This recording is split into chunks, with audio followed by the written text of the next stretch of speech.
नमस्कार, आप देख रहे हैं दैनिक भरोसा और मैं हूं आपके साथ सुचित्रा शर्मा। चलिए बात करते हैं बजट की। वित्त मंत्री निर्मला सीतारमण के पेश किए गए देश के बजट पर आचार्य अनुज जैन की भविष्यवाणी बिल्कुल सटीक बैठी है। जी हां, 2 दिन पहले ही दैनिक भरोसा के स्टूडियो में आचार्य अनुज जैन ने बजट पर चर्चा प्रोग्राम में भविष्यवाणी की थी कि मोदी सरकार का बजट इस बार लोगों को राहत देने वाला होगा। साथ ही उन्होंने यह भी कहा था कि इस बार के बजट में सरकार का महिला सशक्तिकरण और डिजिटलाइजेशन पर फोकस होगा। तो वहीं वित्त मंत्री निर्मला सीतारमण द्वारा महिला सम्मान बचत पत्र योजना शुरू करने का ऐलान कर आचार्य अनुज जैन की भविष्यवाणी को मोहर लगा दी है। आपको बता दें कि यह मोदी सरकार के दूसरे कार्यकाल का आखिरी पूर्ण बजट था। ऐसे में निर्मला सीतारमण ने टैक्स कटौती समेत तमाम बड़े ऐलान किए। अब 7 लाख रुपए तक की सालाना आय पर कोई टैक्स नहीं लगेगा। इतना ही नहीं, निर्मला सीतारमण ने महिलाओं और वरिष्ठ नागरिकों को बड़ी सौगात दी है। साथ ही महिला सम्मान बचत पत्र योजना शुरू करने का भी ऐलान किया है।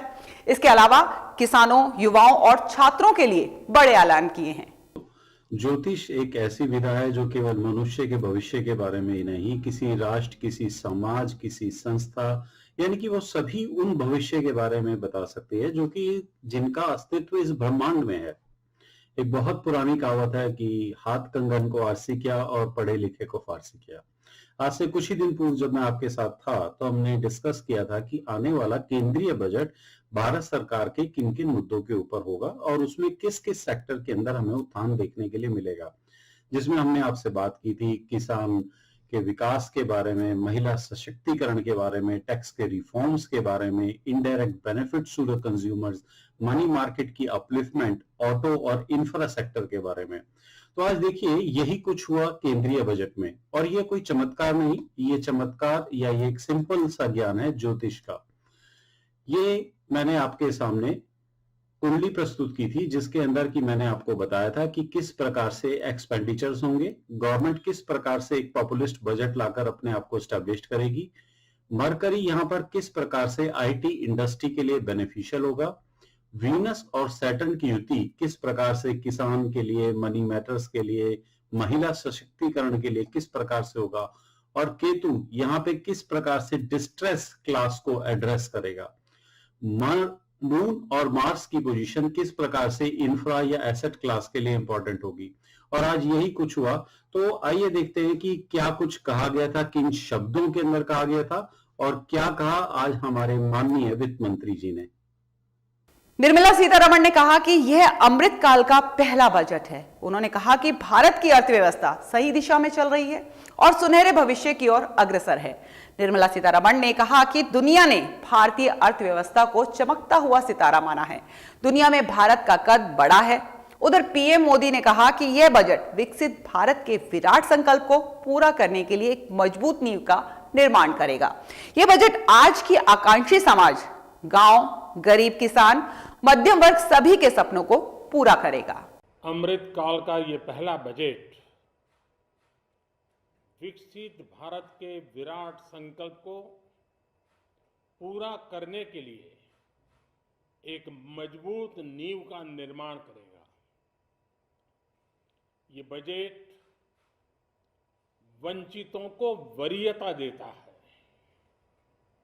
ये बजट आज की एस्पिरेशनल सोसाइटी, गांव, गरीब, किसान, मध्यम वर्ग सभी के सपनों को पूरा करेगा।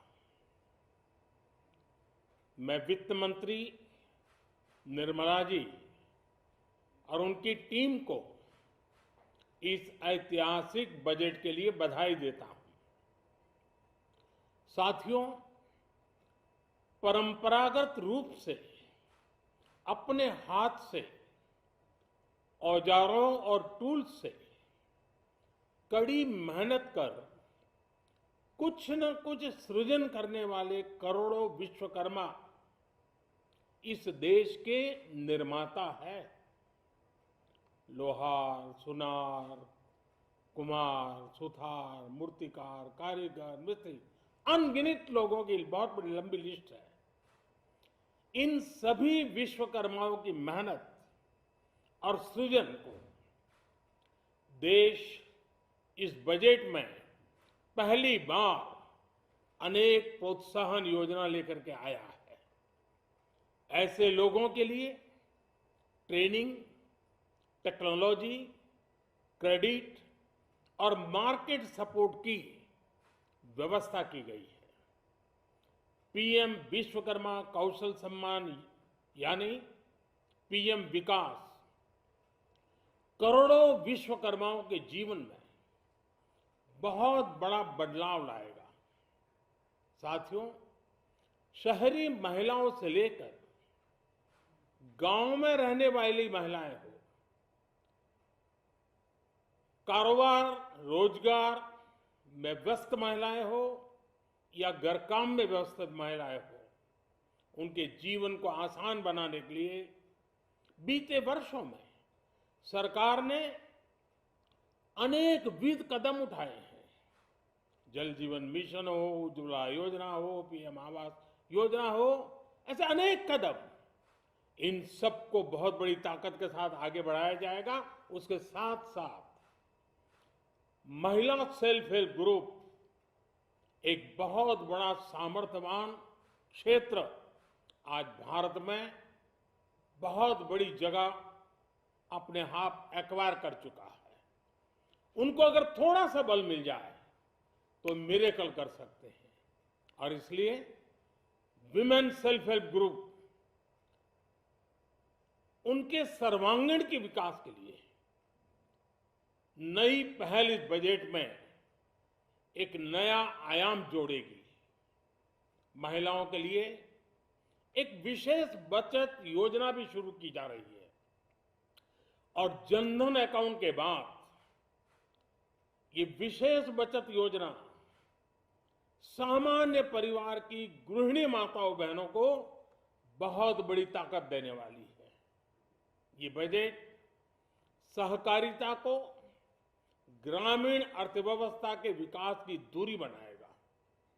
सरकार ने कोऑपरेटिव सेक्टर में दुनिया की सबसे बड़ी अन्न भंडारण योजना बनाई है, स्टोरेज कैपेसिटी। बजट में नए प्राइमरी कोऑपरेटिव्स बनाने के लिए एक महत्वाकांक्षी योजना का भी ऐलान हुआ है। इससे खेती के साथ साथ दूध और मछली उत्पादन के क्षेत्र का विस्तार होगा। किसानों, पशुपालकों और मछुआरों को अपने उत्पाद की बेहतर कीमत मिलेगी। साथियों, अब हमें डिजिटल पेमेंट्स की सफलता को एग्रीकल्चर सेक्टर में दोहराना है। इसलिए इस बजट में हम डिजिटल एग्रीकल्चर इंफ्रास्ट्रक्चर की एक बहुत बड़ी योजना लेकर आए हैं। आज दुनिया इंटरनेशनल मिलेट ईयर मना रही है। भारत में मिलेट्स के अनेक प्रकार हैं, अनेक नाम हैं। आज जब मिलेट्स घर घर में पहुंच रहा है, पूरी दुनिया में पॉपुलर हो रहा है, तो उसका सर्वाधिक लाभ भारत के छोटे किसानों के नसीब में है। और इसलिए आवश्यक है कि नए तरीके से उसको आगे ले जाया जाए। इसकी एक नई पहचान, विशेष पहचान आवश्यक है। इसलिए अब इस सुपर फूड को श्री अन्न की नई पहचान दी गई है। उसके प्रोत्साहन के लिए भी अनेकविध योजनाएं बनाई गई हैं। श्री अन्न को दी गई प्राथमिकता से देश के छोटे किसानों, हमारे आदिवासी भाई बहन जो किसानी करते हैं, उनको आर्थिक संबल मिलेगा और देशवासियों को एक स्वस्थ जीवन मिलेगा। साथियों, ये बजट सस्टेनेबल फ्यूचर के लिए green growth, green economy, green energy, green infrastructure और ग्रीन जॉब्स को एक अभूतपूर्व विस्तार देगा। बजट में हमने टेक्नोलॉजी और न्यू इकोनॉमी पर बहुत अधिक बल दिया है। एस्पिरेशनल भारत आज road, rail, metro, port, waterways, हर क्षेत्र में आधुनिक इंफ्रास्ट्रक्चर चाहता है, नेक्स्ट जनरेशन इंफ्रास्ट्रक्चर चाहिए। 2014 की तुलना में इंफ्रास्ट्रक्चर में निवेश पर 400% से ज्यादा की वृद्धि की गई है। इस बार इंफ्रास्ट्रक्चर पर 10 लाख करोड़ रुपए का अभूतपूर्व इन्वेस्टमेंट भारत के विकास को नई ऊर्जा और तेज गति देगा। ये निवेश युवाओं के लिए रोजगार के नए अवसर पैदा करेगा, एक बहुत बड़ी आबादी को आय के नए अवसर उपलब्ध कराएगा। इस बजट में ईज ऑफ डूइंग बिजनेस के साथ साथ हमारे उद्योगों के लिए क्रेडिट सपोर्ट और रिफॉर्म्स के अभियान को आगे बढ़ाया गया है। एमएसएमई के लिए 2 लाख करोड़ रुपए के अतिरिक्त ऋण की गारंटी की व्यवस्था की गई है। अब प्रिजम्पटिव टैक्स की लिमिट बढ़ने से एमएसएमई को ग्रो करने में मदद मिलेगी। बड़ी कंपनियां द्वारा एमएसएमई को समय पर पेमेंट मिले, इसके लिए नई व्यवस्था बनाई गई है। साथियों, बहुत तेजी से बदलते भारत में मध्यम वर्ग, विकास हो या व्यवस्था हो, साहस हो या संकल्प लेने का सामर्थ्य हो, जीवन के हर क्षेत्र में आज भारत का मध्यम वर्ग एक प्रमुख धारा बना हुआ है। समृद्ध और विकसित भारत के सपनों को पूरा करने के लिए मध्यम वर्ग एक बहुत बड़ी ताकत है। जैसे भारत की युवा शक्ति ये भारत का विशेष सामर्थ्य है, वैसे ही बढ़ता हुआ भारत का मध्यम वर्ग भी एक बहुत बड़ी शक्ति है। मध्यम वर्ग को सशक्त बनाने के लिए हमारी सरकार ने बीते वर्षों में अनेकों निर्णय लिए और ईज ऑफ लिविंग को सुनिश्चित किया है।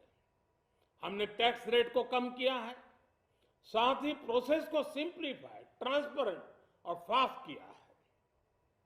हमेशा मध्यम वर्ग के साथ खड़ी रहने वाली हमारी सरकार ने मध्यम वर्ग को टैक्स में बड़ी राहत दी है।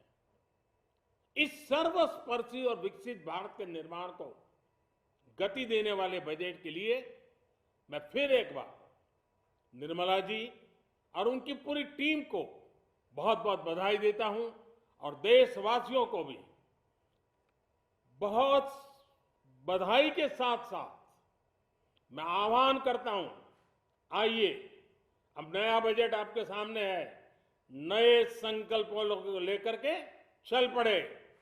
2047 में समृद्ध भारत, समर्थ भारत, हर प्रकार से संपन्न भारत हम बना के रहेंगे। आइए इस यात्रा को हम आगे बढ़ाएं। वहीं केंद्रीय बजट पर हरियाणा सीएम मनोहर लाल खट्टर ने प्रतिक्रिया दी है कि हर वर्ग का ख्याल रखकर बजट तैयार किया गया है। सीएम खट्टर ने कहा कि युवा, महिला, किसान, उद्यमी, मजदूर सभी वर्गों को होगा फायदा इसका, जबकि 7 लाख कर में छूट मध्यम और नौकरी पेशा लोगों के लिए बड़ी राहत है। अंत्योदय की भावना को ध्यान में रखकर बजट बनाया गया है। इसके अलावा सीएम खट्टर ने कहा कि प्रधानमंत्री आवास योजना का बजट बढ़ाना अच्छा कदम है। उन्होंने कहा केंद्र की बजट से प्रेरणा लेकर आने वाले वक्त में हरियाणा की जनता के लिए बजट तैयार किया जाएगा। हमारी केंद्रीय वित्त मंत्री श्रीमती निर्मला सीतारमण जी ने जो आज ये बजट प्रस्तुत किया है संसद में, बहुत ही एक अच्छा अमृतकाल का ये पहला बजट, बहुत क्रांतिकारी बजट जिसको मैं कह सकता हूँ। और ये जो बजट है ये हर वर्ग के लिए, समाज के हर व्यवसाय करने वाले व्यक्तियों के लिए एक प्रकार का ये राहत देने वाला बजट है। विशेष तौर पर मध्य आय वर्ग के जो लोग हैं उनको एक आयकर के नाते से, आयकर दाता के नाते से बड़ी राहत दी गई है। स्लैब सिस्टम जो बनाया गया है, चाहे वो 3 लाख से 6 लाख तक, 6 लाख से 9 लाख तक, 9 से 12 लाख तक, अलग अलग से जो एक स्लैब सिस्टम बनाया है, ये राहत देने वाला है। फिर ये चाहे युवा वर्ग हो, महिला हो, चाहे हमारे वरिष्ठ नागरिक हैं, उन सब के लिए राहत देने वाला है। व्यवसाय के नाते चाहे वो किसान है, मजदूर है, वो हमारा चाहे व्यापारी है, चाहे हमारा नया उद्यमी है, वेतनभोगी है, इन सब के लिए राहत जो दे रहा है। और इसमें समाज के जो खास करके निम्न वर्ग के लिए जो राहत की बातें की गई हैं, उनके लिए प्रधानमंत्री ने जो आवास योजना में भी अपना 66% का और योगदान करने की बात कही है, बहुत ऐसे पग उठाए गए हैं। मैं बहुत ही इसकी सराहना करता हूं। और विशेष तौर पर हम अपने प्रदेश का बजट भी जब इस मास के अंत में लेकर के आएंगे, हम इस बजट से बहुत सी प्रेरणा लेकर के अपने यहाँ भी लगभग 3.25 करोड़ लोगों को राहत देने वाला एक अच्छा बजट प्रस्तुत करेंगे, ऐसी मैं आशा करता हूं। आइए आपको बताते हैं कि क्या महंगा और क्या सस्ता हुआ। खिलौने, साइकिल, ऑटोमोबाइल, इलेक्ट्रिक वाहन और कुछ मोबाइल फोन, कैमरे के लेंस सस्ते होंगे, तो वहीं विदेश से आने वाली चांदी की चीजें, देसी किचन चिमनी, सिगरेट आदि महंगी होंगी।